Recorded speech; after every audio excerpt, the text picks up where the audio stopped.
was unmistakably his own hand.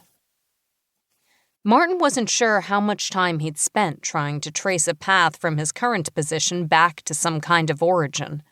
There must have been a crossroads at some point, but for far too long he seemed to have been simply plodding along without a thought to checking his compass. And when had all this time passed? Because it clearly had. His children had grown up. For the first time in decades, he was no one's guardian. Little Ellis, who was traveling around Europe, chaperoned by his older sister, thankfully, was unlikely to move out anytime soon.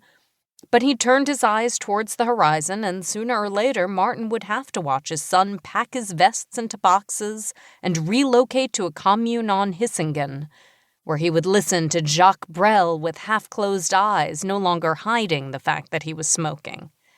And then the flat would be completely empty. End scene.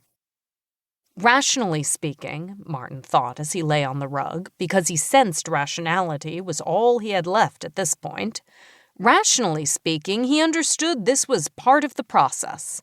That children grow up is one of the inevitabilities of life. 30 years ago, he'd done the same thing himself, but with a more dubious haircut. It was how it went. He just hadn't been prepared for it happening so soon.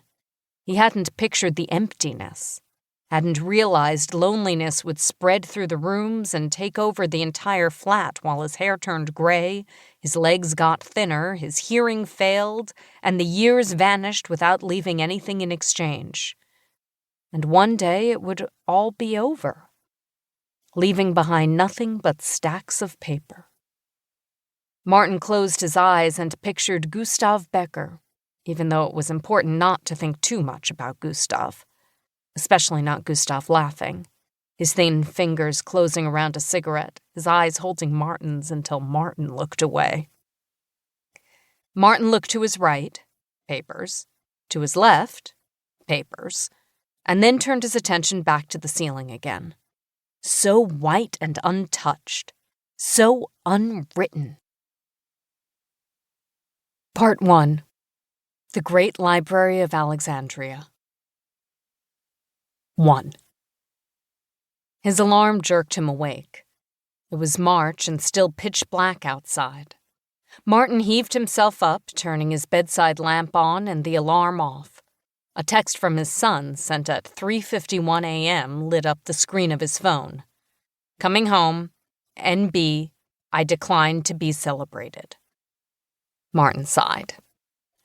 Ellis had marked the eve of his birthday at the House of Jazz, which apparently was no longer a place for middle-aged couples looking to take a turn on the dance floor, and somewhere between the bar and home, he'd evidently felt it necessary to remind his dad not to sing to him in the morning. On his way to the bathroom, he knocked on his son's door and was rewarded with a muffled grunt. "Happy birthday," Martin said. He turned on the coffee machine. He fetched the newspapers from the hallway floor. He made toast and boiled an egg. Just as he was about to start on the arts section, his youngest appeared, walking straight over to the sink, filling a glass with water from the tap and downing it. Ellis had grown at least a foot in the past few years, and it was becoming increasingly obvious he had his mother's lanky blonde physiognomy. Martin's primary contribution to Ellis's genome was brown eyes and, according to Gustav, a tendency to sulk while pretending not to. "Fun night?" Ellis nodded and downed another glass of water. "Do you want your presents now or later?" His son pondered that for a few moments, then his ribcage convulsed as he held back violent gagging. "Later," he groaned and dashed off towards the bathroom. Martin finished his coffee and went to get dressed. He studiously avoided the mirror on the wardrobe door. He was well aware how he looked. The hair on his chest was turning gray.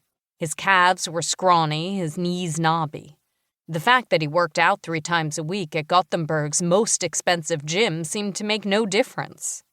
It was a futile attempt to keep the inevitable at bay. His body had betrayed him, pretending to carry on as usual when in reality it had given itself over to aging. Little by little, while he wasn't looking. In the olden days, he could start drinking.